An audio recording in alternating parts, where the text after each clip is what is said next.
3, 2, 1. We are in a recession. There are still millions of Americans unemployed. But on this edition of the Jeff Crilley Show, we're going to talk about one area of the economy that is absolutely booming. It's IT staffing. We'll be talking to the president of BravoTECH next.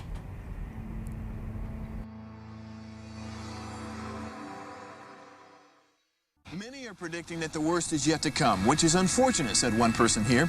Until now, they've enjoyed the reputation of being the nation's icebox. Watched a burglar in his home this morning by webcam. As a journalist of over 25 years, stories are what make my world turn. Reporting live from the Dallas newsroom tonight, Jeff Crilley, Fox 4 News. But in 2008, I took the jump from my familiar life and started a PR firm from my home. We're talking about anyone with a camcorder like the one I'm using becomes a television network. We started slowly growing the company, and we now have over 100 clients, and we've branched into the world of live digital broadcasting. I now own 8 different TV studios and have a huge team, and the stories that I now get to share are sometimes the most important of my life. Life has a funny way of coming around full circle. This is the Jeff Crilley Show.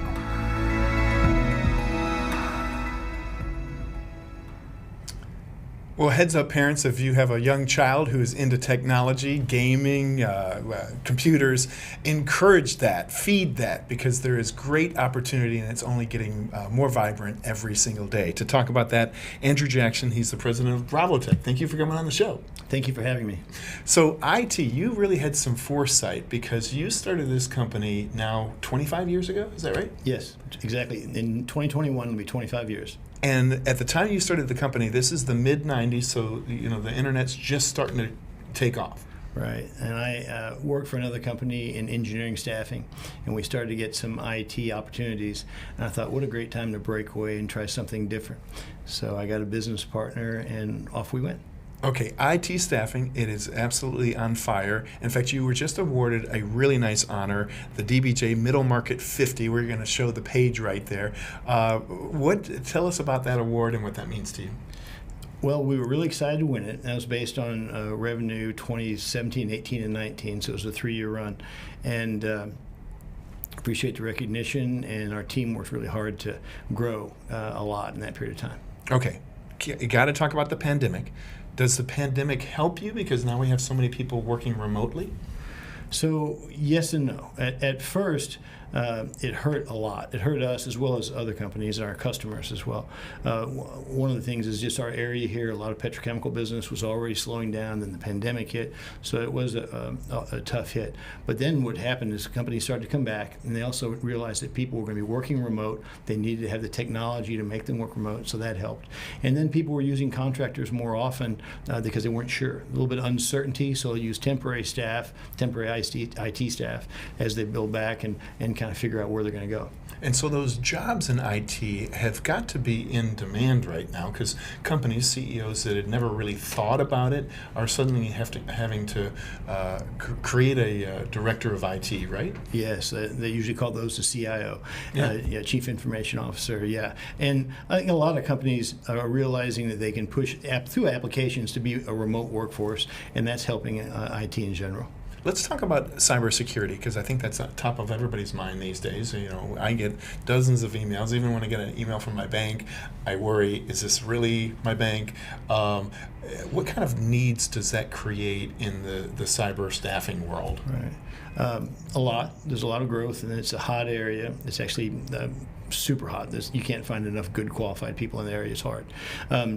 What's happened is, if you think about it, people were contained within their building, within their office environment, so that the security team could watch their security closer, and now they're working remote, and they're maybe not paying attention as much as they might have when they were in the office. And so one of the worst things is clicking on that link from someone you don't know, and then all of a sudden you could be opening up a can of worms. And some people are not aware of the salaries that some of these positions can command. A new college graduate with the right degree and right expertise, can they start out 6 figures? Less than that usually, but yes, and they have the opportunity to get there very quickly, if not out of the box. Okay, look into your crystal ball. What do you see for 2021? So, remote workforce for sure. I think companies that they have to have a remote option. So there are a lot of workers that now they've had a taste of it and they don't want to go back into the office. So you've got to take and figure out what your workforce is going to be. So I think a lot of what I would suggest for companies to do is evaluate each position and say, can that position work remote or not? And if it can, allow it to be that way. You extend your reach a lot further when you have the remote capability. If you think about it, you could have your security person be logging in from Des Moines. All right. At the same time, you got to be careful. The remote also works two-way street. You've got to take care of your own employees, because now all of a sudden your DBA or one of your other IT guys might get a call from someone in New York, says, come work for us here. You can stay in Dallas. Right. But we'll pay you extra premium for working remote. So there's a lot of opportunity. Let's talk about your business philosophy, because nobody stays in business as long as you have by cutting corners or putting a job candidate in a position where he or she may fail. Your goals, I would imagine, is let's not just get a warm body in there, but get the right person for this client of ours. That's true. And it takes one, you've got to reach those people. So you got to have a lot of different outreach ways to connect with people. One of the things, you just think about it, is just get to know the person that you're talking to and ask them what they want to do. Make sure that they're doing what you don't want to say, here, I got a job, do it. And so there's a dialogue there. There's asking a lot of questions. The recruiting process takes a little longer, but you're going to get a better fit. How does someone know when they need a staffing company, and specifically an IT staffing company, and how does that differ from a regular staffing company? Well, it just differs on your needs, So if you need people in clerical or accounting, you can reach them. IT staffing companies, our processes are the recruiters are more technical, so they can understand whether someone is trying to pull the wool over their eyes, whether they can actually do a job. The other thing that's real important for us is our team itself. Our recruiters, our account managers. We actually have a team we call the care team. So when we put people out on contract, they take care of them. They make sure that they're happy. They make sure they get their check, and if there's any problems with that, they take care of it. They have events, recognitions, awards, things like that. And then building our own team, it's important to make sure that they have rewards and incentives, and we've got great longevity with our team, which I'm proud of. Well, I'm glad you brought up your team, because we have some pictures that we took off of Facebook. This is pre-COVID, so there's not social distancing or masks there, but company morale is very important to you, isn't it? It is. It's extremely important. And how do you protect that and nurture that? So there's a lot of different ways, and that too is different with the COVID environment and with the remote workforce. We're 100% remote right now, and so we've got to think about the things that we used to do in person. The water cooler discussions, the walking down the whole thing, and how do you recreate those things in a virtual environment? And so we use Teams as a tool, but you can use other things, Zoom or whatever, to get people together, see pictures. Every call is a video call. That's the way we do. So you're touching people at a different level. We have a certain chat scenario set up so that people, if there's we have a good news line. So if something good happens, if someone gets a success, they can share it with the team, and other members can, give a thumbs up or throw an emoji out there and things like that. So then we'll have virtual happy hours and organize things. One of the things we did, and this was early on, is we actually had a relaxation session where we had a person come on and just kind of, the bang the bell and everybody, and just meditation. But things like that to just, have the togetherness and also do it as best you can in a virtual environment. And the other thing that I will say, it's not 100%.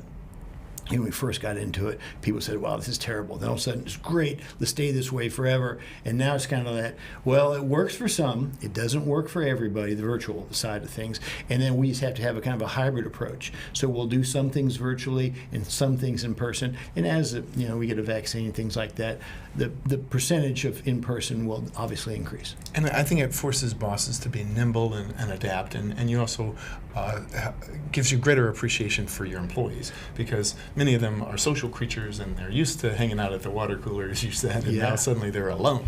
Yeah, and you think about that, and you think about your management layer, and how they manage has to change as well.